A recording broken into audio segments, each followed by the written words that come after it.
নিজের ক্ষতি না করে পরের উপকার করা যায় না। এর বড় উদাহরণ হলো পেন্সিলের দাগ মুছতে গিয়ে রবার নিজেকেই শেষ করে ফেলে। তুমি যদি কারো কাছে একটি মিথ্যা বলো, তখন তার কাছে তোমার সমস্ত সত্য কথা প্রশ্নবিদ্ধ হবে। সময় থাকতে যারা পরিশ্রমের ঘাম ঝরায় না, ভবিষ্যতে তাদেরকে চোখের জল ঝরাতে হয়। গোলাপ যদি তুলতেই হয়, তবে কাঁটা তো হাতে বিঁধবেই। তেমনই ভালো কিছু পেতে হলে আপনাকে একটু কষ্ট করতেই হবে। কাগজের নৌকা দেখতে অনেক সুন্দর হয়, কিন্তু জলে তা ভিজে যায়। তেমনি আবেগ যতই মধুর হোক না কেন, বাস্তবতার মাঝে তা অল্প সময়ের মধ্যেই বিলীন হয়ে যায়। খিচুড়ির মতো লোককে তুমি যদি বিরিয়ানির মতো সম্মান দাও, তাহলে সে তো তোমার মাথায় চড়ে নাচবেই। মানুষের মন বোধহয় এরকমই, যখন মন খারাপের কোনো কারণ থাকে না, তখনই মন নিজে থেকেই খারাপ হয়। স্বভাব কিংবা চরিত্র কোনোটাই টাকার ওপর নির্ভরশীল নয়, ওটা পারিবারিক শিক্ষার মধ্যে পড়ে। ভালো থাকার অভিনয়ে যদি পাক্কা অভিনেতা হতে না পারেন, তবে জীবনের রাস্তা আপনার জন্য বড্ড কঠিন। একজন স্ত্রী তার স্বামীকে কিডনি দিয়ে দিতে পারে, কিন্তু দ্বিতীয়বার বিয়ে করার অনুমতি দেবে না। সেই মেয়েটা সত্যিই খুব লাকি, যার ভালোবাসার মানুষের রোজগার কম থাকলেও চরিত্র আর ভালোবাসাটা একদম খাঁটি। আমাদের এক দোষ, যাকে ভালোবাসি তাকে পাই না, যে ভালোবাসে তাকে চাই না। মিথ্যাবাদীর সাথে কোনো বিবাদে লিপ্ত হবে না, কারণ সে তোমাকে নিয়ে মানুষের কাছে এমন মিথ্যা বলবে যা তুমি কল্পনাও করতে পারবে না। তিনটে জিনিস মানুষকে বিভ্রান্তে ফেলে দেয়: মন, মাথা ও ভাগ্য। মন কিছু চায়, মাথা সেটাকে পাওয়ার জন্য রাস্তা খোঁজে, অবশেষে সেটাই হয় যেটা ভাগ্যে থাকে। যাকে ভালোবাসো তার চোখের কাজলে যেভাবে মুগ্ধ হও, বহুদিন পর চোখের নিচে কালি পড়লে সেই মুগ্ধতা থাকবে তো? এটি করলে সে দিনরাত আপনার কথাই ভাববে। 1. অপেক্ষা করান। আপনার প্রেমিক বা প্রেমিকা যখন আপনাকে ফোন করবে, খুব দ্রুত ফোন ধরবেন না। বেশ কিছুক্ষণ পরে ফোন ব্যাক করুন। খুব সহজেই পাওয়া যায় এমন মানুষ হতে যাবেন না, তাই অপেক্ষা করুন, অপেক্ষা করান। 2. আগে কথা বলা শেষ করুন। 3. রহস্য রাখুন। কাউকে ভালোবাসেন বলেই তার কাছে নিজেকে উজাড় করে দেবেন তা কিন্তু নয়। কিছুটা রহস্য রাখুন নিজেকে নিয়ে, সব জেনে গেলে আপনার প্রতি তার আগ্রহ হারাবে। 4. বন্ধুদের সঙ্গে সময় কাটানো। 5. নিজস্ব সত্তা তৈরি করুন। যে স্ত্রী বিয়ের পর স্বামীর বাড়ির থেকে তার বাবার বাড়িকে বেশি প্রাধান্য দেয়, সেই স্ত্রী কখনোই নিজের সংসার করতে পারে না। নিজের পায়ে যতক্ষণ শক্তি আছে দৌড়াবেন, ক্লান্ত হলে হাঁটবেন। অন্যের পা ধরে অর্থাৎ তেল মেরে চলার চিন্তা করবেন না। আজব হলেও এটাই সত্যি, অশিক্ষিত কেউ বেকার নেই, যত বেকার আছে সব শিক্ষিত। রাস্তায় কোনো ঝাড়ুদার বা ঠেলাওয়ালাকে দেখে নিজের সন্তানকে বলবেন না তুমি পড়াশোনা না করলে ওদের মতোই হবে, বরং ভালো করে বোঝান পড়াশোনা করলে তুমি ওদের জন্য কিছু করতে পারবে। সন্তানকে ততটা শিক্ষায় শিক্ষিত করুন যাতে আপনার অসুস্থ অবস্থায় সে ডাক্তার নিয়ে আসে, উকিল নয়। নিজের স্ত্রীকে এত বেশি ভালোবাসুন, স্ত্রীর বান্ধবীরাও যেন আপনাকে দেখে আফসোস করে। যে দান করে সে দাতা, আর যে দান করার সময় ফটো তোলে সে বিজ্ঞাপন দাতা। কাজ আপনার আর নাম অন্যজনের হলে দুঃখ পাবেন না। আজন্ম দেখে আসছেন জ্বলছে ঘি আর তুলো, অথচ সবাই বলে প্রদীপ জ্বলছে। যেদিন শাশুড়ি নিজের ছেলের দোষ খুঁজে বৌমার দোষ ঢাকবে, সেদিন সে শাশুড়ি থেকে মা হয়ে উঠবে।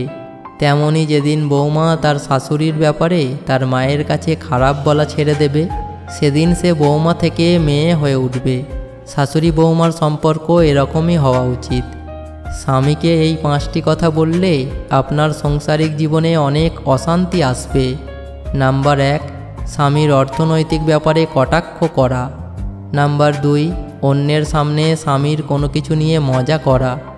নাম্বার 3, স্বামীকে কাজ নিয়ে খোঁটা দেওয়া।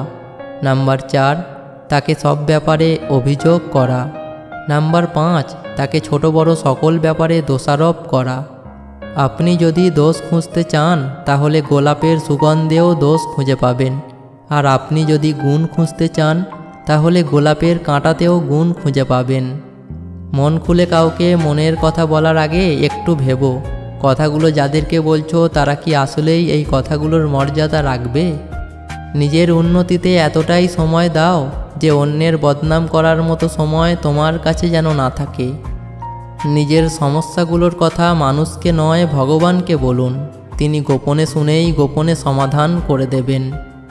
অন্ধ লোক যদি দেখতে পায় তাহলে সে সর্বপ্রথম তার হাতের লাঠিটাকেই ফেলে দেয়, অথচ এই লাঠিটাই তার দুঃসময়ে তার সর্বক্ষণের সঙ্গী ছিল। পৃথিবীতে মৃত মানুষ আর বেকার মানুষের মধ্যে সবথেকে বড় মিল হলো তাদের ভাষা অন্য কেউ বুঝতে পারে না। একটা ছেলের সবচেয়ে বড় ভুল কি জানেন? প্রতিষ্ঠিত না হয়ে কাউকে নিয়ে স্বপ্ন দেখা। কারণ এখনকার বাবা মা টাকায় মেয়েদের সুখ খোঁজে।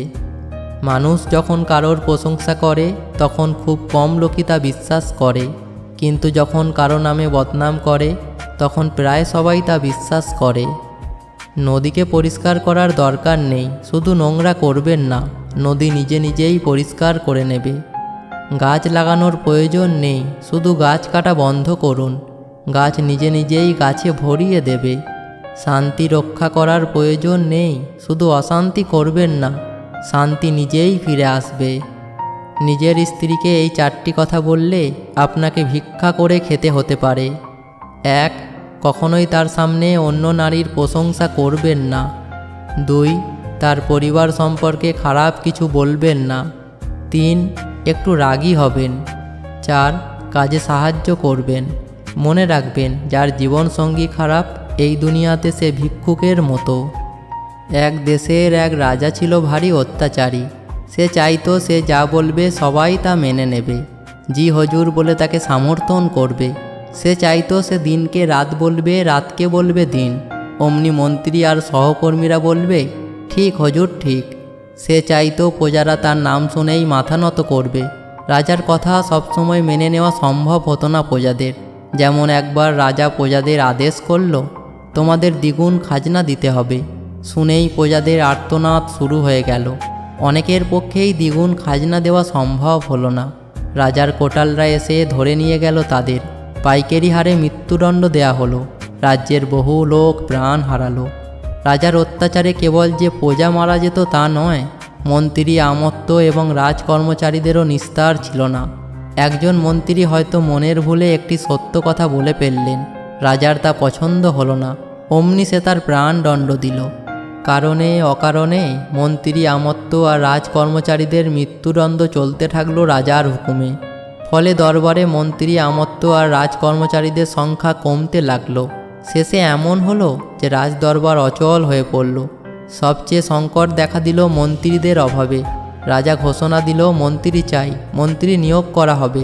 কিন্তু ভয়ে কেউ মন্ত্রী হওয়ার জন্য এগিয়ে এলো না। রাজা প্রহরী পাঠিয়ে দিল মন্ত্রী খুঁজে আনার জন্য। ঘোড়া নিয়ে সারা রাজ্য ঘুরতে লাগলো প্রহরীরা। রাজার ঘোষণা যেই শোনে সেই পালিয়ে যায়, কেউ মন্ত্রী হতে চায় না। প্রহরীরা পড়ে গেল মহা বিপদে। মন্ত্রী নিয়ে রাজার কাছে ফিরে যেতে না পারলে তাদের যে গর্দান যাবে। প্রহরীদের দেখে সবাই যখন সরে যাচ্ছিল তখন পাওয়া গেল একটা লোককে। প্রহরীরা স্বস্তির নিঃশ্বাস ফেলল।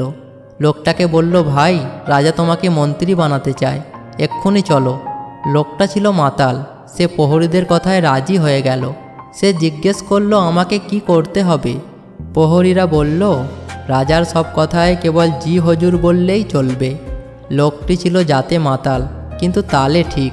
সে প্রহরীদের কথায় সাই দিয়ে বলল, তা পারবো। প্রহরীরাও প্রাণে বেঁচে গেল। নতুন মন্ত্রী পেয়ে রাজা তো ভারী খুশি।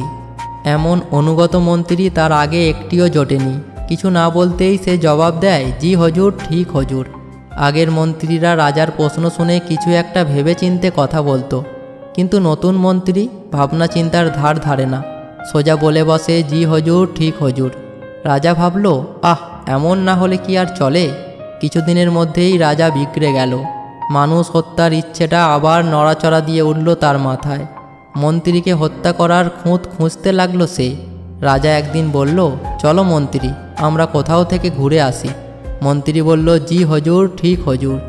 রাজা আর মন্ত্রী ঘোড়ায় চড়ে বেড়াতে বের হলো। লোকজন যে যেখানে ছিল ভয়ে পালালো।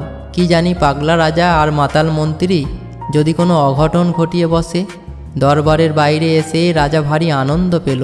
মন্ত্রীকে বলল, চলো আমরা আরও সামনে এগিয়ে যাই। সামনে খোলা মাঠ, মাথার ওপর উন্মুক্ত আকাশ। বেড়াবার খুব শখ হলো রাজার।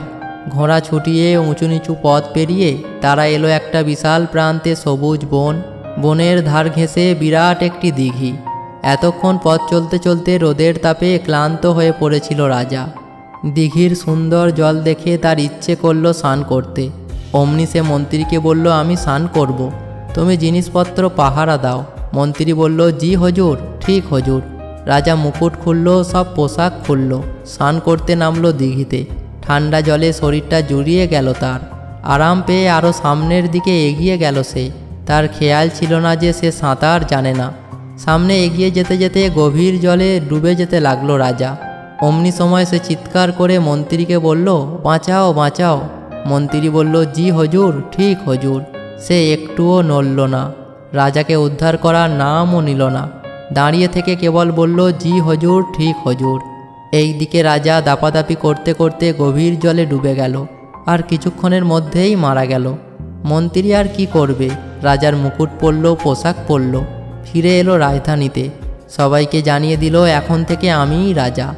নতুন রাজা পেয়ে প্রজারা খুশি না হলেও অত্যাচারী রাজার মৃত্যুতে স্বস্তি পেল।